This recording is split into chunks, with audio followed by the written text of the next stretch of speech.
Ladies and gentlemen, welcome back to Warriors Corner. Presenting U.S. Army Special Operations Command, the SOF Space Cyber Triad, enhancing large-scale combat operations now and in the future.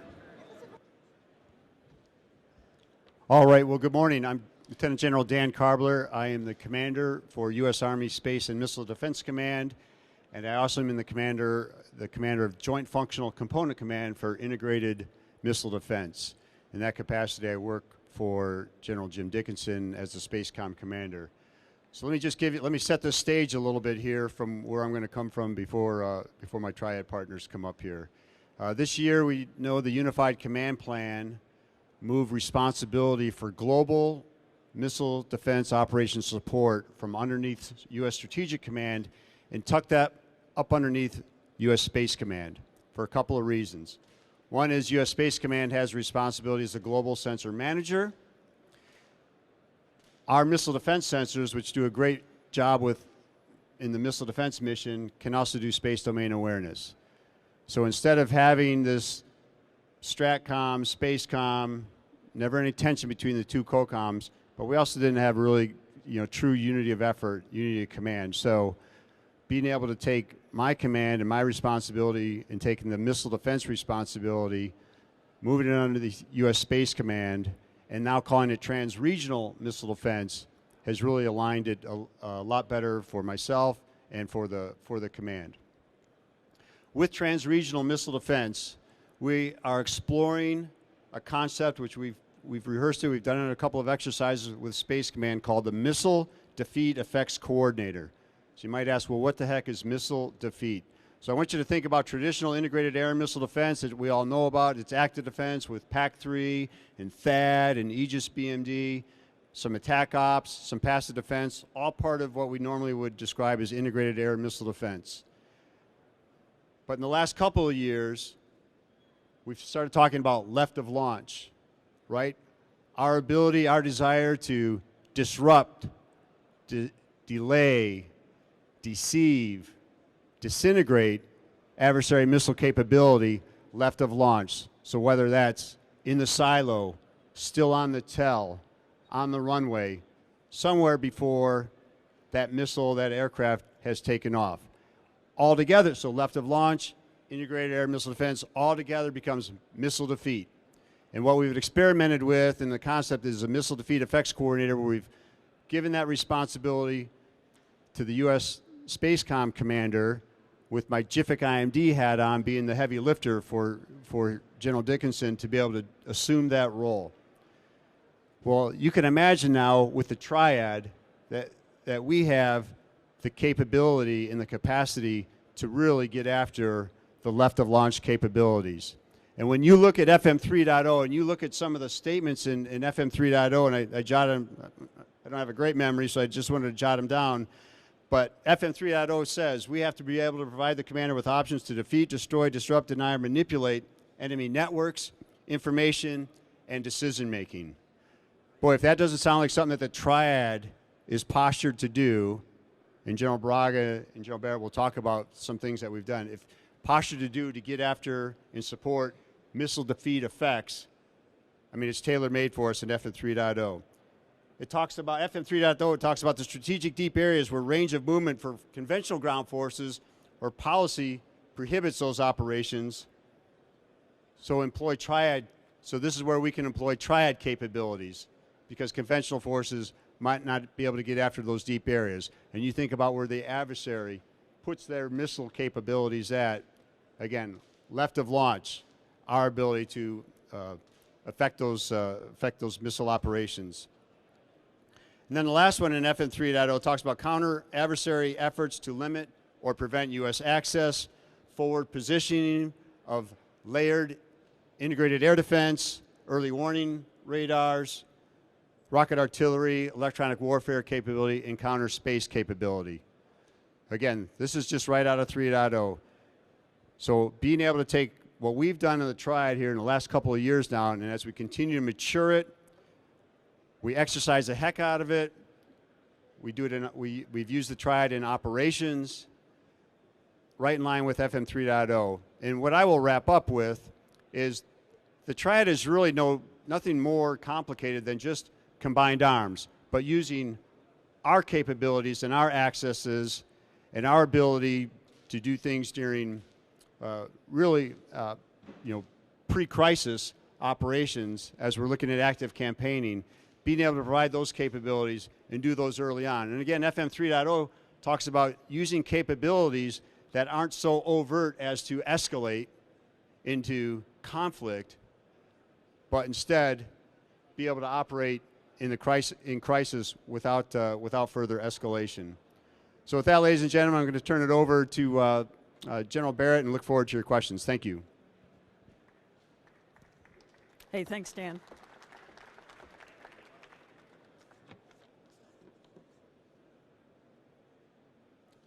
This is made for feedback right here, 2 microphones together. Good morning, everyone. So it's been a year since we last saw you. Some of you are new to this crowd, to this particular Warriors Corner. Some are folks who have been here before and asked really hard questions. I want to echo off some of the things that General Karbler said. This piece about delivering options for commanders is really important. I think there's a range of things that we think about in the spectrum of conflict, from campaigning to crisis to conflict itself.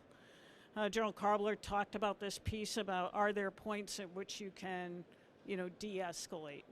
And having that range of options with the very peculiar capabilities that we have. We're operational. We have some unique technologies that we bring to bear and special skills. And from an Army cyber standpoint, where I see complementing my partners here in the Triad, is really helping them perhaps with the data engineers and analysts that might be able to take some of what we have and operationalize that for the mission that we're doing. We might also be able to provide the operators forward that can conduct cyberspace operations, but now have been aided with the range that these 2 organizations can give us. Because one of the things that I'm thinking about is not everything can be an on-net operation. We should anticipate operating in a contested environment. And what does a disconnected cyberspace operation look like? These types of things that we've been experimenting with, I know last year we said we're participating in a lot of exercises and we're doing some experimentation. That experimentation for those types of scenarios now will continue to tweak, but we actually can turn them out into actual capabilities for warfighters for their use, and I know General Braga will talk about that. So 3 exercises last year, 3 will be completed this year, full slate of exercises for next year to take the capabilities that we have, again, whether it's the data analytics, whether it's the cyberspace on-net or off-net operator, whether it's a capability developer that might be forward and can tweak something on the fly for the operation. Those are the types of scenarios that I think we are preparing for in order to generate those options for the land force commander or the joint commander.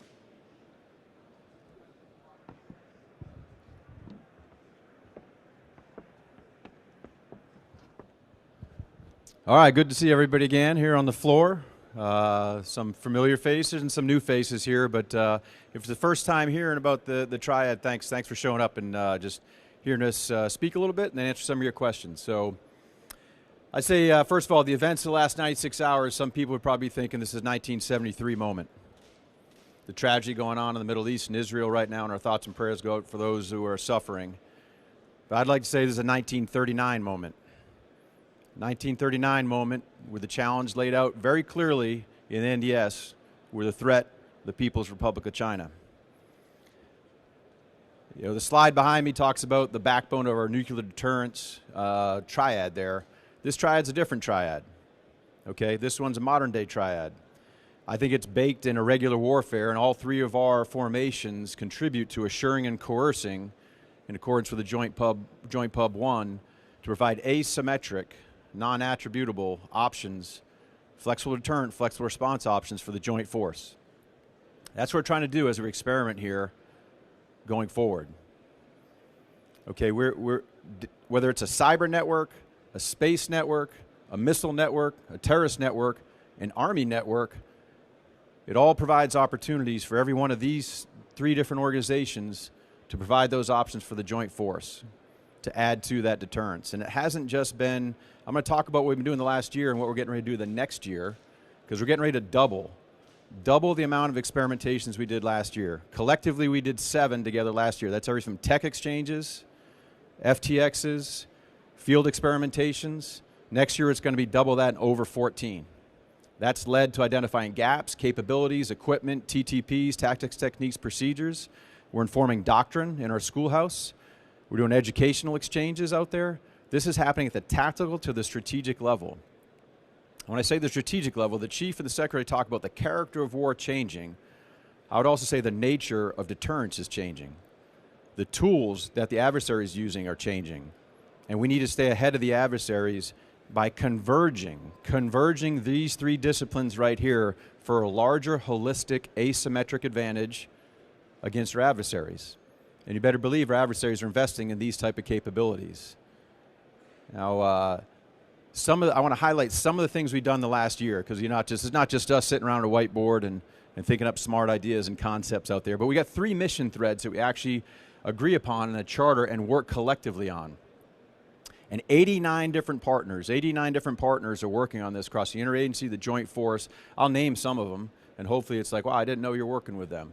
Again, this is not just an Army thing. We're working on this to really be a thought leader for the joint force, okay, by the convergence of these 3 different capabilities in front of you. So the 3 different mission threads we worked on the last year. First, multi-domain OPE, operational prep of the environment. Maria talked a little bit about that, but we need to build, again, how are you going to see and sense further, okay? And that's part of it, of doing the OPE before time of need. And that contributes across that spectrum of conflict. That's competition, that's in time of crisis, and that's time of conflict or large-scale combat operations. The second mission thread, enabling network access, where that's cyber, it could be space, it could be missile, it also could be human. All these things we're talking about still come back to the terrestrial layer, where the land force component, the special operations component, the cyber and the space and missile defense component have a nexus there. It all has to come back down to the earth, and it all has to be tied back to a human. Provides opportunity for us. The third mission thread, defeat enemy networks.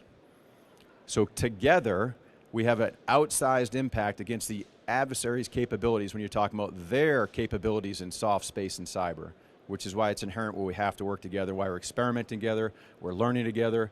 And again, we're changing everything from the form and function of equipment to how we interoperate downrange. Now, a couple other things I want to highlight that we've done. These tech exchanges. We've been able to experiment over geographical disparate large distances to have a much larger effect there. Now that may make sense if you're just thinking about cyber alone or space and missile defense alone. These are big areas. Then combined with the trans-regional footprint of special operations forces. Again, right now, if you don't know anything about USASOC, we're in 80 different countries. Trans-regional. Every continent, every GCC has a footprint out there that provides an opportunity for the space community, the missile community, and the cyber community. The other thing we're contributing towards is a Triad functional appraisement, and we're already on version 7 of this, and this fits into Army Futures Command and some of the concepts they're working towards. We're working on that collectively to inform and educate the Army concept, warfighting concept for 2030 to 2040. All right, we're flywheeled into Army Futures Command of how this all works together, so it's written in doctrine, so it's not just an idea in the future. Let me give you, I'll close out with this, let me give you a taste of how many organizations have participated in the last year in some of these experimentations, and it's only going to grow because momentum is growing. Let me read this off real quickly. Hard to memorize because it's so big. First MDTF, 1st Space Brigade in the audience, 1st Special Forces Command in the audience, Fleet Cyber, don't think they're in the audience today, Army Air Force Special Operations Command, Air, Land, Sea Application Center, Army Cyber, 780th MI, DIA, DIR-3, DITRA, the Defense Threat Reduction Agency, Intel Capabilities Development Integration Directorate, IBL, Joint Mission Center, Joint Special Operations Command, Joint Warfare Analysis Center, Marine Special Operations Command, Naval Postgraduate School, National Security Agency, Space and Missile Defense Command, Space and Missile Defense Command Center of Excellence, STRATCOM, SpaceCom, SOCOM, USASOC, Special Warfare Center and School. This is just to name a few, and this community is growing. Our international partners are growing as well. I won't call them out here, but there's interest on this, and I think it's going to take all of us, going back to how I open up, to address the NDS threats, because the scale, scope, and size of those threats are too big for us to individually take on alone. But for an asymmetric advantage, you can leverage this triad right here to contribute towards regular warfare options, to provide FDO, flexible deterrent, and flexible response options for the joint warfighter. So look forward to your questions. Thanks for coming back. If you're a repeat offender this year, if you're first time showing up, look forward to your questions and the discussion. Thanks for coming.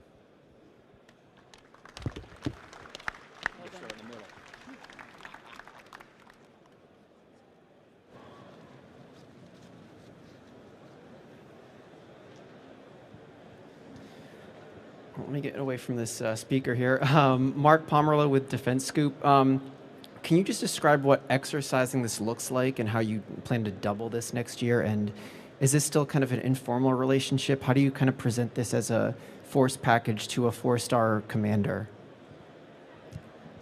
I call this structured collaboration. It is structured because we do plan what it is that we're going to be doing in advance, and what types of innovation we want to do. So there's a charter between us. We rotate it, and then we are working with the respective theaters in terms of the activities that we're going to be doing. And I think you probably want to highlight some of the other.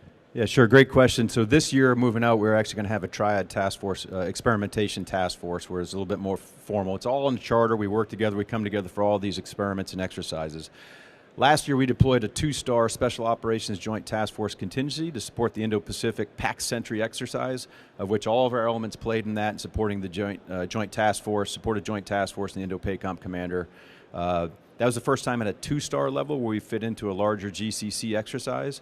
We're fully embedded in the annual Project Convergence. A lot of great lessons learned last year, both with our international partners that contributed towards this, that actually provided some unique lessons learned as we integrated them into the Army Project Convergence run by Army Futures Command. I'd also say, just internally to our most recent SOF-only rotation at the National Training Center, we were able to embed at the battalion level elements of 1st Space Brigade, as well as electronic warfare, cyber, psychological operations, the battalion level for us, for the first time at the battalion level at a CTC rotation. That's just 2 examples we've done the last year, and again, there's going to be double that next year moving out. Some of those are tech exchanges, some of those are joint level exercises, some of those are FTXs, field training exercises, and tabletop exercises.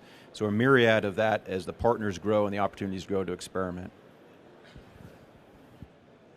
2 years ago, if we were doing an exercise and we were doing our mission analysis and running up the exercise, we never would have thought about, hey, how do we organize space, cyber, and SOF? Now it's automatic. So mission analysis within my team is, hey, how are we leveraging the Triad capabilities as part of our mission analysis? How do we leverage that? So that is at the forefront now. Whereas 2 years ago we didn't even think that way necessarily. We might have cobbled it together, but now it's really part of the formal mission analysis.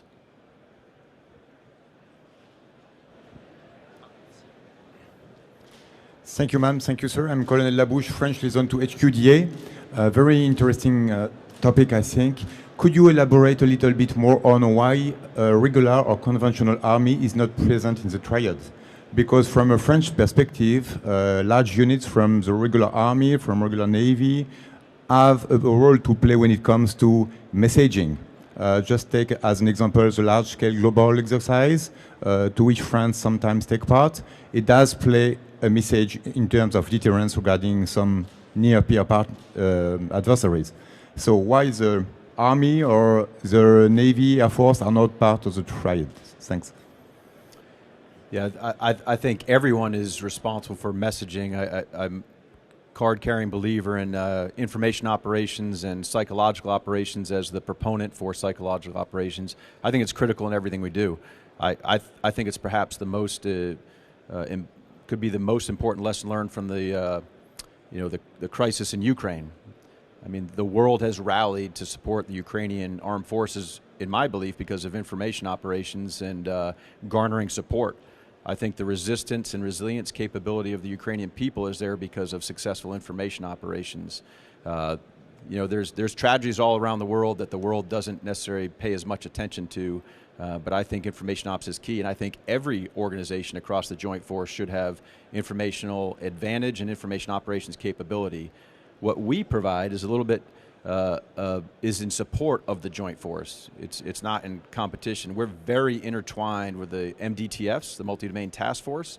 We're kind of leading, kind of like I would say one of the thought leaders in the Army's journey on information advantage. So it's not just how you can influence, going back to the definition of irregular warfare, assure and coerce, but we lay our stake, and as far as SOF, Special Operations Forces, we're born and bred to do irregular warfare.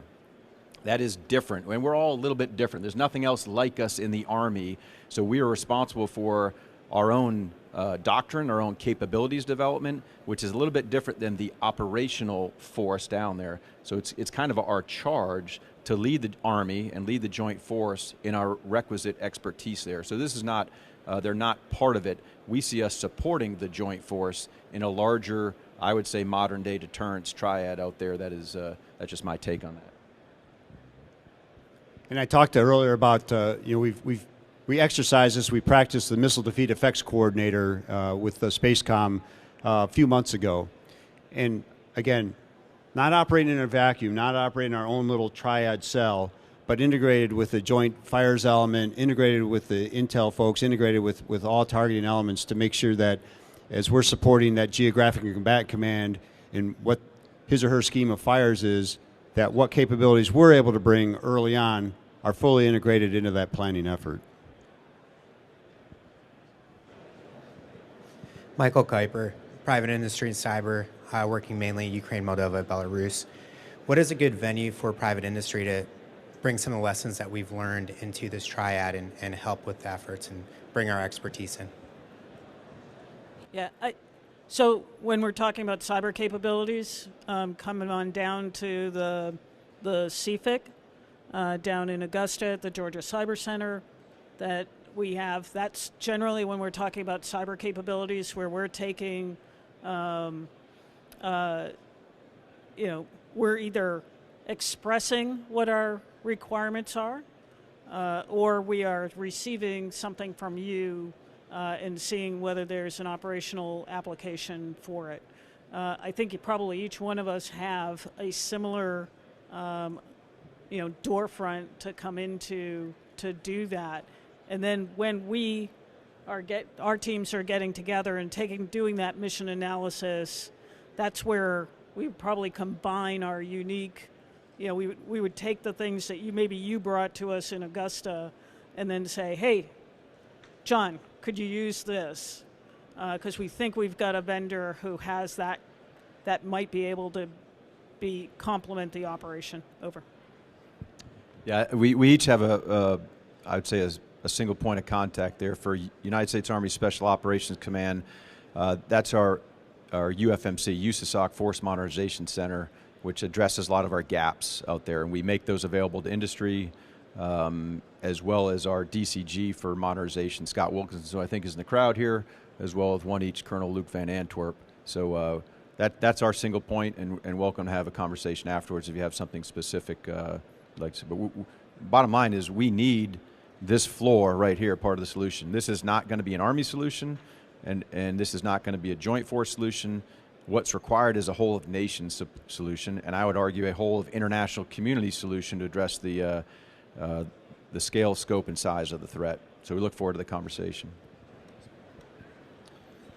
Hi, thanks. Patrick Tucker from Defense One. Sort of building on that a little bit. As part of this collaboration, all the exercising that you're doing, have you begun to identify specific needs that are unique to this group that aren't maybe expressed in the SOCOM budget or the Army budget or Space Command budget?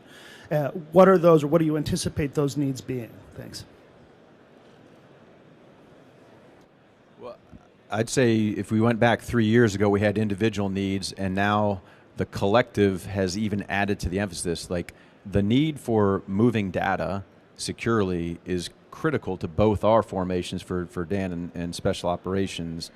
And when we look at being part of the sensor-to-shooter network in the deep and strategic deep fires area, it's critical that I have some sort of capability to tie into Maria's aspect of her role of protecting that data, moving that data, making sense of that data.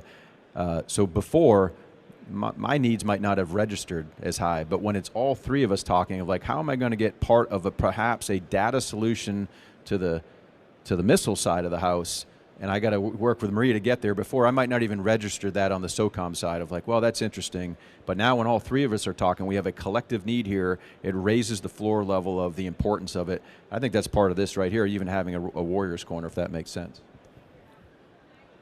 And I would add Intel, right? So the vectors that we go after on the Intel side now have got to be much more integrated instead of me just looking at a missile vector or a cyber vector. Now it's how does Intel integrate the Intel enterprise to be able to get after the multi-domain or multi-capability approach that we all bring.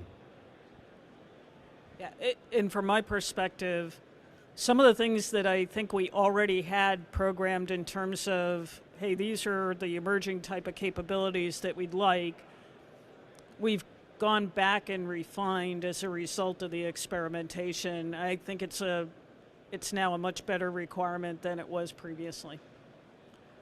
The other thing I'd just foot stomp is the trans-regional nature of what we look at, and separately looking at those trans-regional systems is not as, it's more understood now when we're combining the lens of each of our expertises, from space and missile to cyber to special operations, and the way we have looked at the world previously, we think that's a unique value proposition to the Joint Force, because we look at the global problem sets with our respective adversaries' capabilities in soft space and cyber. That's different than just a couple years ago. We might look at a silo and I might just be looking at a soft adversary. It's much different now when we combine that look. Joel Scheckman from Reuters News. General Braga, you mentioned the idea of unattributed messaging playing a role in this kind of deterrence triad. I was just hoping you could give some kind of more kind of concrete example of how that might play out, so we can kind of conceptualize it. Yeah, sure. I mean, anyone my age, our age, going back, and you took any international relations degree from a community college to Georgetown University, you read Schelling, you read deterrence theory. There was a bunch of knowns and knowns, and there was knowns to the game as far as game theory of what nation states would do. I would say with the democratization of technology, and you see low-level asymmetric options just used in the last 96 hours that were used back in 1973, used again just 96 hours ago. The rules of the game are not they're not as stable. So I think messaging is key to, I would say, again, a renaissance in deterrence theory of what is a red line and how do you message that, whether that's 100% on the diplomatic stage, which we support our diplomacy counterparts there, or if it's towards an adversary. Messaging's played a huge role just in the tactical and operational sense in the Ukraine right there. We've supported our Ukrainian partners there. You've had 17,000 Russians desert. 17,000 Russian desert. That's 17,000 soldiers you'd have to blow up on the battlefield or destroy. That has weakened the the defensive mechanisms of the Russian defense right now. So I believe, going back to whether it's tactical, the tactical level, eroding will and morale of individual soldiers, to eroding the overall capability of a unit, it's inherent, and it's a traditional military activity to impose doubt into the minds of the adversary. And I also think it's our responsibility to impose cost and belief in the adversary's mindset. At the ultimate, warfare is about a contest of wills. You can have an annihilation strategy. I'm just going to destroy every red icon on the map. At the end of the day, you have to convince a human to stop doing what they're doing. That comes back to influence and psychological operations, which I think is critical to warfare and always has been part of warfare. So you're the content guy, right?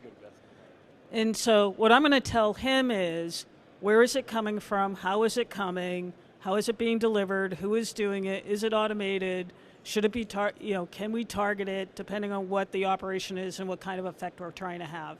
And so this is at the layer. It becomes ones and zeros at some point, and we can give you that feedback in terms of to shape what it is that you're doing. And this is why this comes together. This threesome comes together really well. Not only is he the content guy, he's the access guy too. So 1st Space Brigade soldiers, when they're operating with their SOF counterparts, are gaining access that a 1st Space Brigade soldier normally wouldn't have. But together, they're getting into areas that are advantageous to us and disadvantageous to the adversary.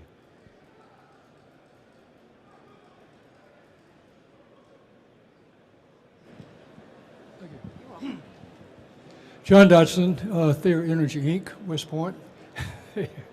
I was in Special Forces many years ago, and one of the problems we had, which what you've just described could actually exacerbate, is the problem of making decisions at the edge, getting the intelligence back up, getting it digested and sent back down. And we really just didn't trust the straight-leg people anymore, so because there were so many holes in the normal chain of command that we refused to share a lot of intelligence. What have you done to do things like Yada Store, where you can depict the battlefield immediately and react to it? Well, I'll start. So it goes back to the access. So my space operators are able to do exquisite operational preparation of the environment on adversary capabilities. Well, we couldn't do that if we didn't necessarily have the access that SOF or cyber are gaining us. And we're able to take that operational preparation environment, take that information data, get it across a pretty robust federated intel community with great support from U.S. Space Command, Space and Missile Defense Command, SOCOM, you name the intel entities that are out there, to better refine the intel product that, if needed, during crisis operations, we can put into effect, but we're taking advantage of what we're able to do in the competition phase. Yeah, we've done it already. Yeah. So we've taken an operational environment, taken the capabilities that we have, and been able to show that layer from the space, from the electronic emissions standpoint, from the messaging standpoint, from the activities. So we have done that successfully and brought that together. And the other thing too is, again, we all three of us have exquisite access to the intelligence, and so we can talk to each other, which is a little bit different when we're going down to the edge and to that, battalion commander doesn't always necessarily, and we can, I would foresee that we'd be able to project that back, giving our unique capabilities, unique accesses, be able to project that back in the appropriate operational scenario. Yeah, a lot to unpack on that one. That's a great question. I would add a little bit of context. At the end of the day, big believer in AI, big believer in making sense of the senseless, the ever-increasing amount of data that's out there. But at the end of the day, humans are going to be intellectually curious and go places perhaps that we're not there yet on AI and ML or data or even high-end intel. A lot is available just in open source. And I think that's still an underdeveloped and under-resourced area there of how much treasure trove of information, especially as the world gets more and more connected. It's not all going to be exquisite intel. Humans on the ground are going to be part of that solution. You're seeing that unfold behind the lines in Ukraine right now. It is not all because of eyes in the sky, and that's unique. And if you probably ask someone 2 or 3 years ago, they'd say you're crazy. You're not going to be doing anything behind enemy lines. Humans, everything's going to be just from ISR in the sky, and that's not unfolding. I think right now in any of the crises around the world. We're getting a lot of stop signs here. Would love to go a couple more hours, but really appreciate the questions. Just appreciate your time being here to hear from all three of us. I'll pass the mic, but thank you very much for your time. Thank you. Good. Thanks, everybody.